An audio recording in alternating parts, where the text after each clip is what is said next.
La Iglesia Roca de Luz Eterna de las Asambleas de Dios presenta su programa Retornándose al Dios vivo y verdadero. Esperando en este momento Dios toque su corazón por medio de su palabra. Y ahora pasamos al mensaje de la palabra de Dios. Con ustedes, el pastor Luis Palacio.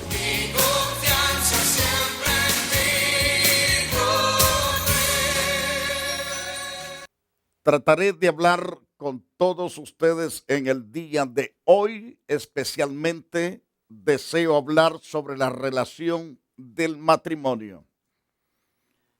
La pareja ciertamente tiene problemas serios cuando no se han comprendido, cuando realmente han perdido el amor, el respeto, cuando han perdido la armonía. Comienzan los conflictos terribles. Pero quiero llevarlo a la luz de las Santas Escrituras, cómo resolver los problemas para tener una buena relación en el matrimonio. Primero quiero que sepamos que Dios comenzó el mundo. Él puso su ambiente, todo lo que es necesario, todo lo bueno, todo lo maravilloso para que la familia pudiera ser bendecida, prosperada en todo aspecto. La tarea nuestra es establecer con claridad los principios bíblicos que gobiernan la vida del hombre, la vida de la mujer. Esos principios bíblicos que gobiernan el ideal divino para el matrimonio, la familia y para una vida fructífera y placentera. Todo fue hecho así para que el hombre habitase en la plena comunión con el Creador y con su creación. Podemos decir con toda seguridad de que Dios es un Dios sabio, un Dios inteligente. El hombre fue la máxima expresión de la creación hecha por Dios. Si es la máxima expresión de la creación hecha por Dios, lo vemos a través de las Santas Escrituras. El poder de Dios se manifestó de una forma especial en elaborar a este hombre, en fabricarlo como fabricar la esposa de Adán. ¡Qué poder el de Dios para hacer todas las cosas con gran sabiduría, con gran inteligencia! Pero la unión conyugal del hombre y la mujer fue la primera y por consiguiente la primordial institución de la creación. Esto dice las Santas Escrituras prácticamente. El hogar es antes del Estado, antes de la economía, antes del trabajo y antes que la iglesia. El matrimonio fue hecho para que ambos se complementasen, para que ambos creciesen completamente, todos los habitantes de la tierra, fuese cubierta la tierra. En este caso, fuese cubierto de los hijos del matrimonio. Podemos decir con certeza que la sociedad depende por su carácter. El carácter es importante en cada pareja. Si hay un buen carácter, habrá buena comprensión, habrá armonía, habrá paz, habrá gozo, habrá libertad, habrá totalmente paz en todo aspecto. Los gobiernos serán prosperados porque vendrán de familias completamente saludables. Cuando un ministro de Dios teme a Dios y honra a su familia, entonces hay una iglesia prosperada, una iglesia bendecida. Cuando los hombres realmente se interesan por el bienestar de su familia, tratarán de hacer lo mejor por esa familia. El hombre respetará a su esposa, la esposa a su esposo.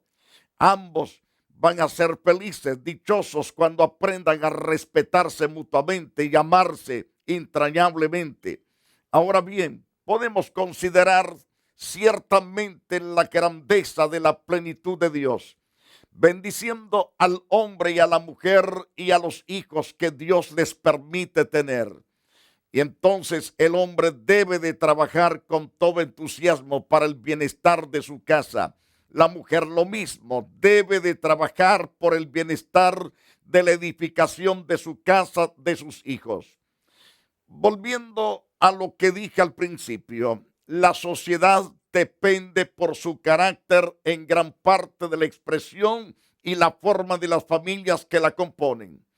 Es por esta razón que es muy importante que la familia refleje el diseño y el deseo de Dios que él tenía cuando comenzó ciertamente con la familia. En este estudio veremos varias cosas importantes. Iremos paso a paso. Miremos la naturaleza del matrimonio. Dios es el creador del hombre y de la mujer, por lo tanto los dos son de gran valor ante los ojos de Dios. Él los ama con todo su corazón, con toda la sinceridad. Es clemente, es compasivo y es tierno con cada pareja. En Génesis capítulo 1, verso 27 declara la Biblia: y creó Dios al hombre a su imagen y a su semejanza. Dios lo creó, varón y hembra los creó. No creó Dios dos hombres iguales, ni dos mujeres iguales. Creó hombre y mujer. Entonces, ambos tienen la bendición de parte de Dios y ambos tienen gran responsabilidad sobre este mundo. Lo vemos a través de las páginas de la Biblia. Por ejemplo, en el mismo capítulo que acabo de citarle, de Génesis capítulo 1, encontramos en el verso 28 que a esta pareja Dios le bendijo. Dice claro el versículo 28, y los bendijo Dios y les dijo: fructificad y multiplicaos, llenad la tierra, sojuzgadla, señoread en los peces del mar, en las aves de los cielos y en todas las bestias que se mueven sobre la tierra. Esto da a entender que ambos tienen la bendición de parte de Dios. Ambos tienen gran responsabilidad sobre este mundo, de ser gobernantes, de ser cabeza, no cola, sino cabeza, personas que se ocupen por el bienestar, que sepan gobernar a su propia familia y todo cuanto Dios les pone en sus respectivas manos. ¿Por qué? Porque Dios los creó con todas responsabilidades. Es decir, al crearlos les dio responsabilidades. Una de esas responsabilidades es fructificar. El fructificar es ciertamente en doble sentido. Fructificar a través de la familia, que se crezca a través de esa unión que hay entre esposo y esposa. Hayan frutos, hijos e hijas. De ahí vienen después los hijos de los hijos, que llamamos nietos. Después vienen los hijos de estos nietos, que llamamos bisnietos, y así sucesivamente. Además de fructificar, significa que seremos personas que trabajemos para el bienestar de la familia. Entonces él dice: multiplicaos. Debemos multiplicarnos con el propósito de llenar la tierra. Tal vez usted diría: pero la tierra está llena ahora. Es cierto, la tierra se está llenando de muchos habitantes. Pero en el principio Dios dio estas reglas, estas normas importantes de multiplicarse, de fructificar. Otra es de llenar la tierra de todos los hijos que Dios nos da. A unos Dios les ha dado el privilegio de tener varios hijos. Otros nos dio un privilegio un poco más pequeño, tal vez 2, 3 hijos, en algunos casos 1. Y en otros casos Dios mantiene las matrices cerradas de algunas mujeres. Él sabe el por qué lo ha hecho. Pero mientras tanto vemos a la luz de las Santas Escrituras que al crear a ambos, la pareja, les dijo: señoread en los peces del mar. Los puso como señores. Esto quiere decir que esos animales no van a mandarlos, sino que el hombre tiene el poder sobre esos animales. Le dijo también: señoread en las aves de los cielos y en todas las bestias que se mueven sobre la tierra. Así trabaja Dios de manera grande. Entonces debemos recordar que la naturaleza del matrimonio comienza con el hecho de la creación de Dios. Dios es el inventor del matrimonio, es el creador, es el fabricante. De ahí que el primer elemento de la naturaleza del matrimonio es ser una institución divina, una institución no solamente divina, sino ordenada. Es menester interpretar esta institución antes que todo, no en términos fríos y estáticos como por medio de estadísticas, sino verla desde el punto de vista en la relación humana y verídica. El punto de vista bíblico la mira con la unión de dos personas creadas por Dios como distintas y a la vez hechas la una para la otra para complementarse y ayudarse mutuamente y así tener una familia preciosa, una familia que también exalte el nombre de su creador. Las familias que exaltan el nombre de su creador son las familias prosperadas, bendecidas. Son las familias que llevan totalmente a esta sociedad la bendición de la presencia de Dios. Ahora bien, esta naturaleza divina que Dios formó y bendijo como la unión conyugal es una realidad para todos. Ciertamente Dios es bueno, es maravilloso.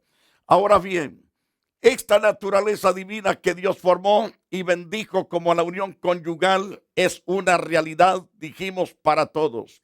El segundo elemento de la naturaleza del matrimonio sigue esta misma idea porque es una idea natural. Dios hizo a todo hombre y a toda mujer dándole ciertos impulsos naturales.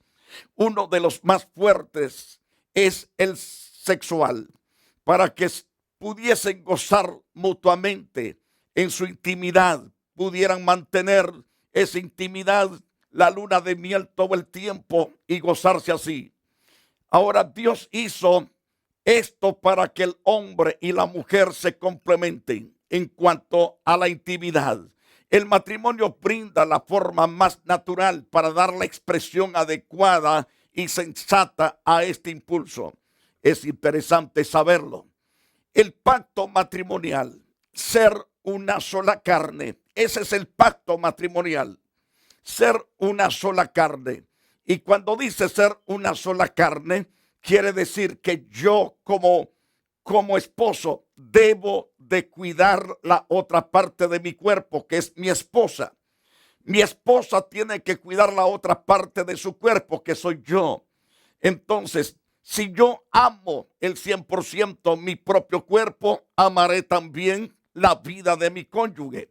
Lo mismo la esposa para con su esposo.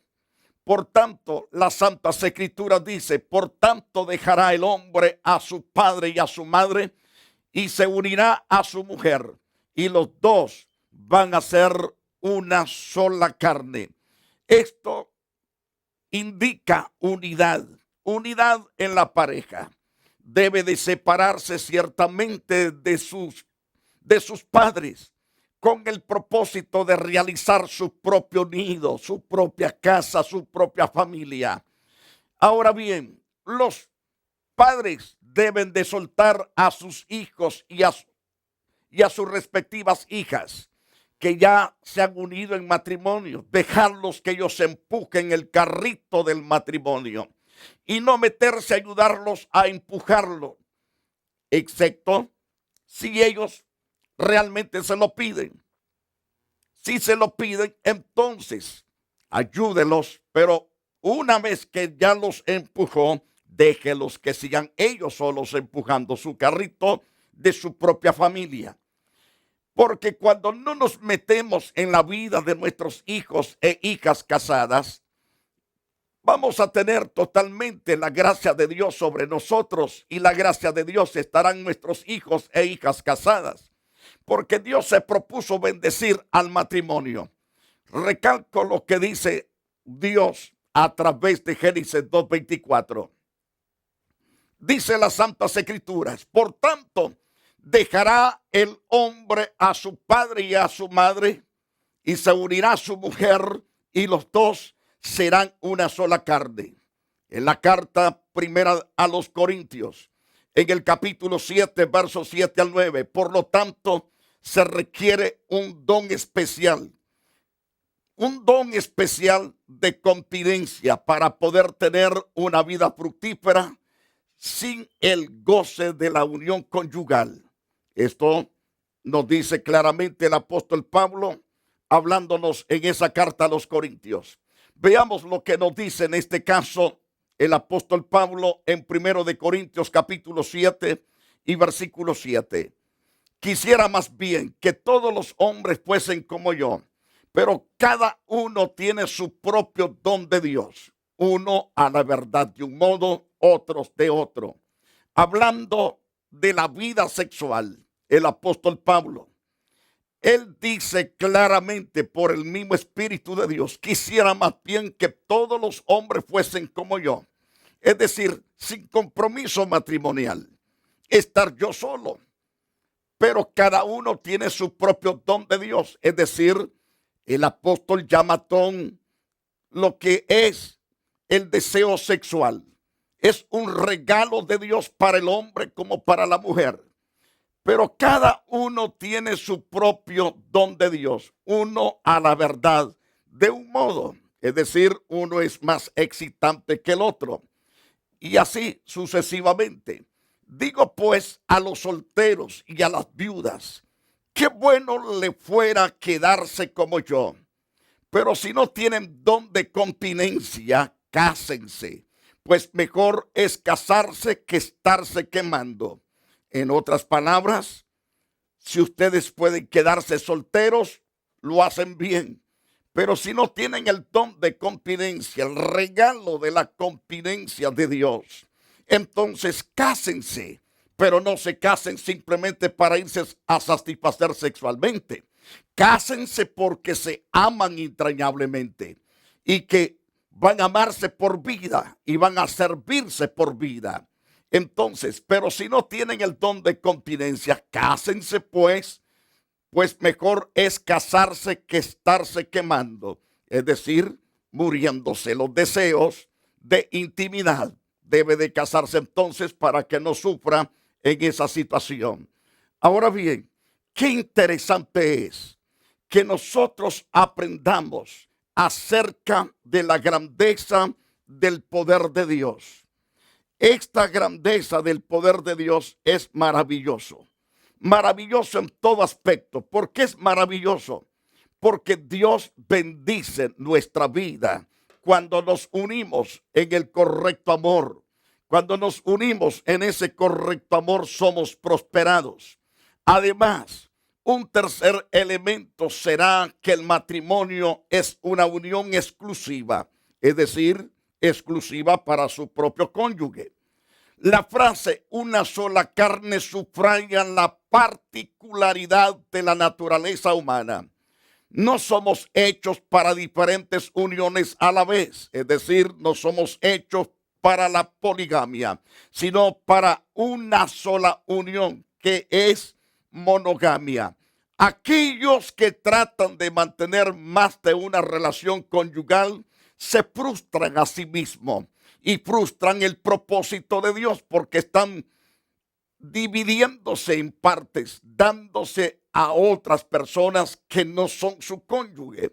Eso nunca jamás le traerá paz en su corazón, ni paz mental, ni para usted como casado, ni como para su cónyuge. Eso va a entristecer, eso va a causar molestia, una molestia dolorosa y posiblemente hasta divorcio y en algunos casos hasta muerte. Debe entonces evitar otras uniones. Debe de respetar su unión, su pacto que ha hecho con su cónyuge, sea hombre o mujer. Debe de respetar su pacto, respetar al hombre y a la mujer. Y de esa manera mostrar cariño, mostrar ciertamente amor, comprensión el uno para con el otro. Porque haciendo esas cosas, usted será bendecido. está completa la tarea de poder satisfacer a un solo marido, a una sola esposa, que es imposible abarcar más y mantener la sanidad emocional. Es imposible. Entonces, debemos mantenernos en la unión correcta, porque la infidelidad nos lleva al fracaso, nos lleva a vernos y a sentirnos personas inútiles, personas sin paz, personas intranquilas, llenos de tristeza, de celos, de contiendas. Entonces, la actuación de la infidelidad de uno de los cónyuges es también causa de una desintegración de su relación matrimonial y por consiguiente de debilitar la composición de la sociedad. Porque una familia, es decir, cuando los matrimonios se rompen, se hacen pedazos, uno toma la decisión de irse para un lado, el otro para el otro. Entonces, vemos los hijos crecer. No saben con quién irse, si con papá o con mamá. Algunos casos, los tíos o los propios hermanitos son los indicados para hacerse a veces cargo de los demás hermanitos que quedaron totalmente abandonados por ambos padres. Qué triste, doloroso es. Imagínense una sociedad herida, estropeada. Solamente Dios puede hacer los cambios en la vida de aquellos que buscan el 100% la bendición de parte del Todopoderoso. Cuán interesante es. Veamos la primera carta a los Corintios en el capítulo 6, verso 16. Primero de Timoteo, capítulo 5, verso 6. ¿O no sabéis que el que se une con una ramera es un cuerpo con ella? Porque dice, los dos serán una sola carne.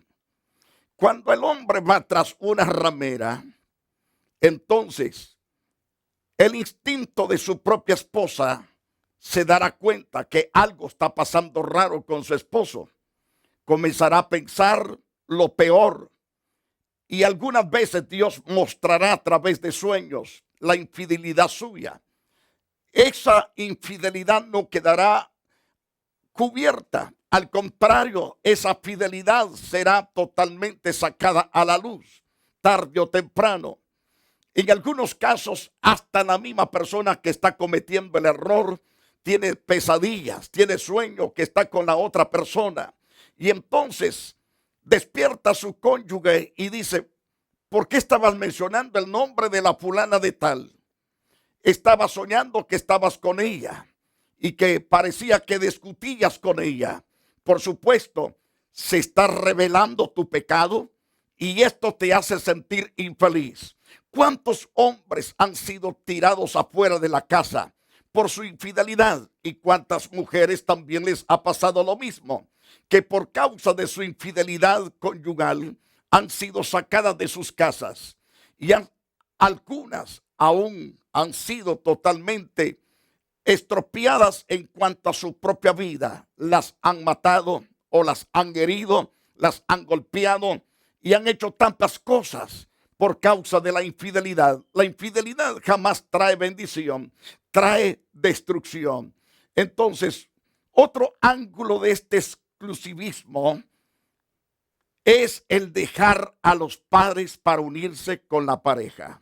Es importante, es imprescindible que la nueva pareja tenga su propio techo y lecho para disfrutar la libertad y la responsabilidad de la vida matrimonial. Entonces, en Génesis 2:24 que decíamos al principio, además es un mandato de Dios que lo hagan. Lo vemos en Génesis capítulo 2, verso 24. Las implicaciones de este principio serán exploradas, en este caso, bajo los estudios que voy a estar compartiendo poco más adelante. En cuarto lugar, el cuarto elemento de la naturaleza matrimonial está implícito en la idea de ser una sola carne en una unión permanente. Entonces, si hay un punto de flaqueza moral en nuestros conceptos actuales, entonces sobre el matrimonio ya está en problemas. Recalco, si hay un punto de flaqueza moral en nuestros conceptos actuales sobre el matrimonio, es en este asunto de la permanencia de los votos matrimoniales. La razón de esta debilidad moral en el mundo de hoy lo vemos constantemente, que las parejas van corriendo ciegamente al casamiento sin una consideración detallada. Van apresurados, corriendo, pero ciegamente al matrimonio sin una consideración detallada de parte del uno ni del otro, aún sin conocerse realmente el uno al otro como personas. Algunas veces son sinceras y creen que están profundamente enamoradas, pero no es cierto, se han equivocado. Otros dirán, muy en serio, realmente no sabemos cuán duradera pueda ser nuestra unión, pero casémonos de todos modos y veamos cómo resulta. Es decir, van adivinando, van procurando para ver si va a salir bien o va a salir mal. Si sale mal, entonces me divorcio. Y ahí hacen pedazos sus propias vidas. Después se vuelven tan miserables, llenos de odios, vienen los golpes. Entonces dicen, si no concordamos, siempre tenemos la oportunidad de divorciarnos. Ese es el concepto de muchos. Pero quiero decirle que es un concepto diabólico, maligno. No es correcto casarte sin amor, sin tener la intención correcta de tener un matrimonio saludable. Ahora bien, quiero orar por aquellas parejas que se encuentran pasando crisis, pasando dolor, desesperación, que quieren totalmente divorciarse porque ven que ya no hay arreglo en cuanto a su matrimonio. Quiero decirte que si te humillas delante de Dios, Dios cambiará todas las tinieblas en luz, tu derrota en victoria, tu tragedia será transformada en una poderosa bendición de parte de Dios. Pero debes de buscarlo, debes humillarte, debes confesar tu pecado y debes pedir perdón a quien has dañado, a quien has herido, a quien has estropeado con tus malas acciones. Quiero orar por ti, Padre glorioso. Bendigo tu poderoso nombre y declaro que tú eres nuestro Padre celestial, creador y sustentador de la vida matrimonial. Hay vidas hechos pedazos, vidas heridas, caídas, derrotadas. Se sienten, oh Dios, miserables. Te ruego que extiendas tu misericordia y restaures para la gloria de tu nombre, para que tu nombre sea exaltado sobre la faz de la tierra, para que tu nombre, Señor, sea puesto en alto por las personas que buscan con un verdadero arrepentimiento el perdón. Límpialos para la gloria de tu nombre y haz de ellos instrumentos que te alaben y te sirvan por todos los siglos. Te doy gracias, oh Dios, en el nombre de Jesús. Preciosos amigos y hermanos, que Dios lo bendiga. Lo esperamos en la iglesia Roca de Luz Eterna, en la dirección que siempre damos en la pantalla. Que Dios le bendiga y hasta la próxima edición. La iglesia Roca de Luz Eterna de las Asambleas de Dios y su pastor Luis Antonio Palacio presentaron su programa Retornándose al Dios vivo y verdadero. Nos gustaría conocerlos. Visítanos en el 605 East 42 Street, Los Ángeles, California 90011. Si desea una copia del programa de hoy, escríbanos a la misma dirección. También a través de Facebook, Iglesia Roca de Luz Eterna, Asambleas de Dios. Escúchanos las 24 horas en www.radioroca.org. Dios te bendiga.